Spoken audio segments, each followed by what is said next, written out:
je voulais parler de la place Stalingrad. En fait, la symbolique de cette place-là, vous savez, je fais partie des gens qui n'étaient pas contents du fait que la marche a été déplacée à 2 reprises. Une 3e fois, ce n'était plus une marche, c'était plutôt un meeting. Mais avec du recul, je me suis rendu compte que Dieu ne fait rien pour rien. Souvent, on pense que quand Dieu fait quelque chose, au départ, on peut le prendre mal, mais il faut souvent prendre du recul et puis analyser. Stalingrad, là, c'est une ville russe. C'est une ville russe. Et le nom de cette ville n'a pas été donné gratuitement à cette place qui se trouve à Paris. C'est un symbole. C'est le symbole de la victoire des Russes sur les nazis, sur le nazisme. C'est un symbole de victoire, à l'époque, en 1945, de la lumière sur la barbarie. Donc cette place-là est très symbolique. Et remarquez, quelle était la couleur qui avait été utilisée? Quelle a été la couleur qui a été utilisée? La marée orange. Orange là, c'est quoi? C'est le soleil. Et pour avoir l'orange, c'est 2 couleurs. La couleur rouge et la couleur jaune. Ce sont les deux on met ensemble pour donner l'orange. Le rouge, c'est la vitalité, c'est l'action, c'est la force. Mais le jaune, c'est quoi? C'est le soleil. Et le soleil, c'est quoi? C'est l'électricité. Le soleil, c'est quoi? C'est la vie. Quand on dit tu brilles, on fait allusion au soleil. Donc Dieu s'est manifesté à travers cette marche et à travers ce meeting. Remarquez, le meeting là, il n'y avait pas une seule ethnie, il y avait plusieurs ethnies qui étaient représentées à la place Stalingrad. Il y avait plusieurs ethnies, dont la Côte d'Ivoire en miniature. Les artistes qui ont chanté, ce sont les artistes de bords d'ethnies différentes. Il y avait Bété, il y avait Djoula, ainsi de suite. Et les hommes politiques qui ont intervenu, il n'y avait pas une seule ethnie. J'en parle pour que chacun prenne conscience des différences symboliques. C'est la victoire de la lumière sur la barbarie des opposants, notamment les Gors. C'est un tournant décisif parce que le fait d'avoir fait ce meeting à cette place symbolique qui symbolise la victoire de la Russie sur le nazisme, rappelez-vous, la Russie combattait aux côtés des Occidentaux contre le nazisme. Et le nazisme, c'était l'obscurantisme, c'était la barbarie de l'Europe. C'est important de le noter. Et en plus, remarquez, ça s'est passé dans la paix, ça s'est terminé dans la paix, la ferveur festive. Tout le monde était content et joyeux. Les EPV ont distribué la nourriture et à boire et à manger à tout le monde. Donc, cette place Stalingrad, pour me résumer sur la symbolique, c'est un symbole mémoriel au départ. Mais pour nous, les sympathisants et les supporters d'Alassane Ouattara, et d'une manière générale, donc les Ivoiriens, c'est un acte fort de visibilité politique à l'international. Donc on a démontré aux yeux du monde entier que le président Ouattara est soutenu par une très grande majorité de la population. Ceux qui étaient à la place Stalingrad étaient représentatifs de la Côte d'Ivoire à l'international. L'image du pays a été projetée sur un écran géant. L'écran géant du divin, l'écran géant de Dieu. Parce que c'est le soleil. Et les anecdotes que les uns et les autres ont racontées, c'est toujours des anecdotes qui donnent la chair de poule. Les gens vous disent que les policiers eux-mêmes ont apprécié la manifestation à sa juste valeur. Ils ont été surpris de voir, certains même ont dit qu'ils n'ont jamais assisté à une manifestation comme celle-là qui s'est passé, qui a été non seulement pacifique, mais qui a été surtout, on va dire, une manifestation de joie dans la discipline. Et il y a un intervenant avant moi qui a parlé de notre devise nationale. Donc, c'était une union pour la discipliner et pour le travail. Parce que c'est aussi un travail, c'est un travail qui a fait que cette communion a pu réussir.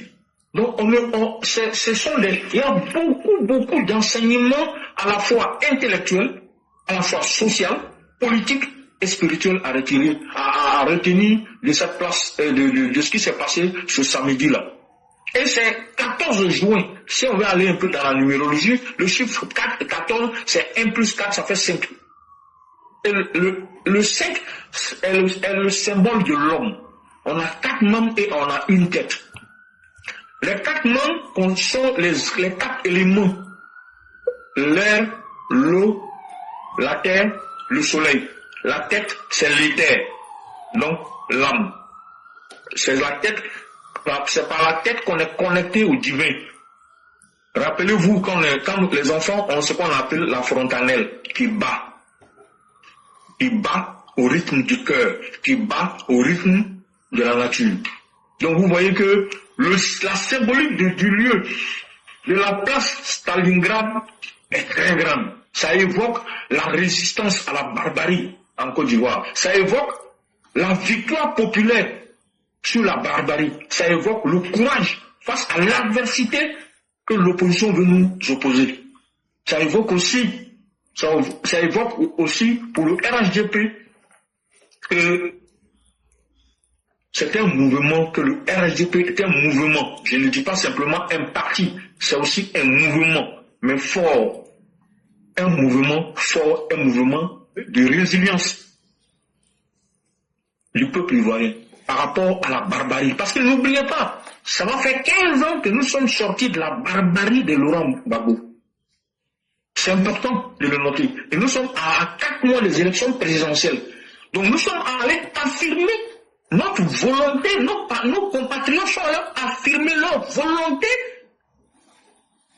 de soutenir un homme de paix, un homme d'évolution, un homme de progrès, un homme de développement. Quelqu'un qui incarne l'homme d'État, qui réfléchit pour les générations futures en Côte d'Ivoire. Donc ce message-là, c'est un message très très important qui vient fermer la bouche des sceptiques par rapport à la Côte d'Ivoire, par rapport à l'amour que le peuple ivoirien porte au président Ouattara. Donc c'est une forme de rituel de fidélité que nous avons fait vis-à-vis du président Ouattara. Donc, ceci aussi, c'est ce qui s'est passé aussi, participe de la construction de ce récit politique, doté d'un leadership sans précédent. Il faut avoir le courage de le reconnaître. C'est du jamais vu dans l'histoire politique de la Côte d'Ivoire. Donc, c'était un récit. Nous avons été témoins, pour nous qui avons assisté de loin, mais ceux qui étaient sur les lieux ont été témoins de quelque chose de privilégié. Ils doivent rendre grâce au cosmique, à leur Dieu. Ceux qui sont chrétiens, qu'ils rendent grâce à Jésus. Ceux qui sont chrétiens, musulmans, qu'ils rendent grâce à Mahomet. Qu'ils rendent grâce d'une manière générale à Dieu. Pour avoir permis qu'ils aient eu l'occasion d'être témoins et acteurs de ce qui s'est passé à la place Stalingrad. Je félicite et je remercie tous mes frères et sœurs qui ont permis un tel événement. Et ça, franchement, nous sommes très heureux et c'est un présage pour un avenir radieux et meilleur pour la Côte d'Ivoire. Ce qu'on a dit que c'était la demi-finale. Je dirais à la limite que oui, peut-être c'était la demi-finale, mais nous avons pris une action sérieuse de près de 80% sur la victoire finale. Oui, pour moi, je peux dire même que c'est comme le bac probatoire. Nous avons déjà eu le bac probatoire, donc avec mention honorable. Donc ça veut dire que nous allons frapper le 25, au soir du 25 octobre, le président Ouattara sera plébiscité par la population ivoirienne. Éclaireur, je vais m'arrêter là. Donc, si tu as quelque chose peut-être à ajouter, non, sinon je peux faire la conclusion. Vous avez tout dit, et c'est tellement bien dit que je ne vais pas gâter parce que c'est tellement bien dit. Simplement merci à vous, et on va vous laisser faire la conclusion. Éclaireur, vraiment, encore une fois, merci pour avoir créé la plateforme. Merci d'être ce que tu es. On rend grâce à Dieu de t'avoir inspiré et de continuer à t'inspirer. D'abord pour la création de la plateforme, mais surtout dans l'animation de la plateforme. Nous, on te félicite, on t'encourage, mais on rend grâce aussi à Dieu de faire en sorte que tous les esprits éclairés, tous les bons esprits, toutes les bonnes âmes continuent d'affluer vers la plateforme pour que la plateforme vive à jamais. Et nous allons, avec beaucoup de communion d'esprit, beaucoup de communion de cœur, beaucoup de communion d'âme, souhaiter longue vie et bonne santé au président Ouattara. Oui, ce monsieur est un grand homme. Et ce cher EPV, le président vient de recevoir Mamadou Doumbouya. C'est pas parce qu'il a reçu Mamadou Doumbouya de la Guinée, c'est pas ça qui fait que c'est un grand homme, non. Mais c'est le quatrième chef d'État en un espace très court, ou homme d'État en un espace très court qui est arrivé en Côte d'Ivoire.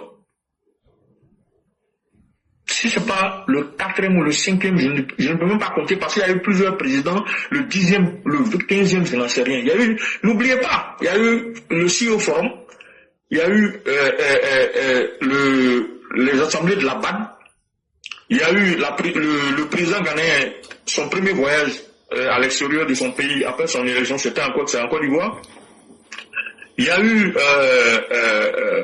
le Premier ministre, il y a eu d'abord le président élu, donc son premier voyage également sénégalais à l'extérieur loin du Sénégal, c'était en Côte d'Ivoire, donc Diomaye Faye. Son Premier ministre vient de quitter ici il n'y a pas longtemps.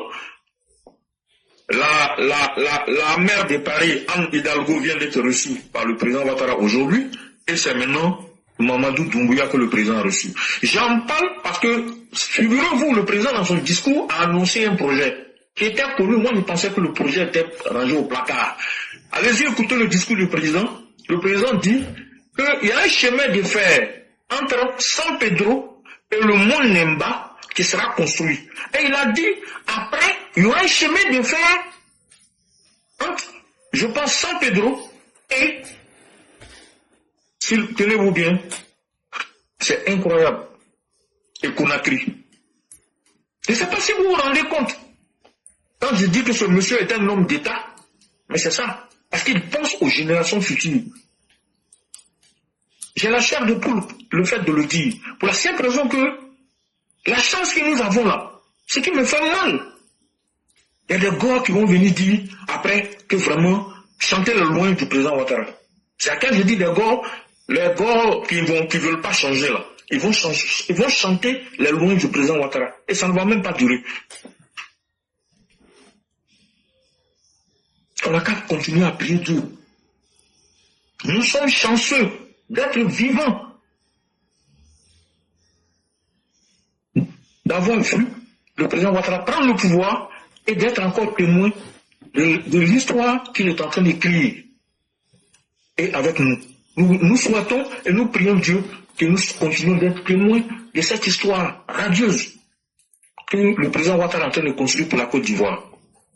Et Dieu nous aide tous à être en bonne santé, que Dieu l'aide lui-même, le président de la République, à être en bonne santé, que Dieu nous aide tous à être en bonne santé, que Dieu touche nos cœurs pour que nous continuions à prodiguer, à irradier notre amour à notre pays et à notre cher président, pour que la Côte d'Ivoire continue de grimper au firmament du développement, d'être la vitrine, de continuer à être la vitrine du développement africain. En Afrique de l'Ouest et en Afrique tout court. Vive la Côte d'Ivoire, vive la République, vive le RHDP, vive les EPV, vive le président Ouattara. Que Dieu nous aide. Je vous remercie. Amen. Vraiment, merci beaucoup, Patriarche. Merci à tous ceux qui nous ont suivis aujourd'hui. Merci encore pour cette belle démonstration intellectuelle.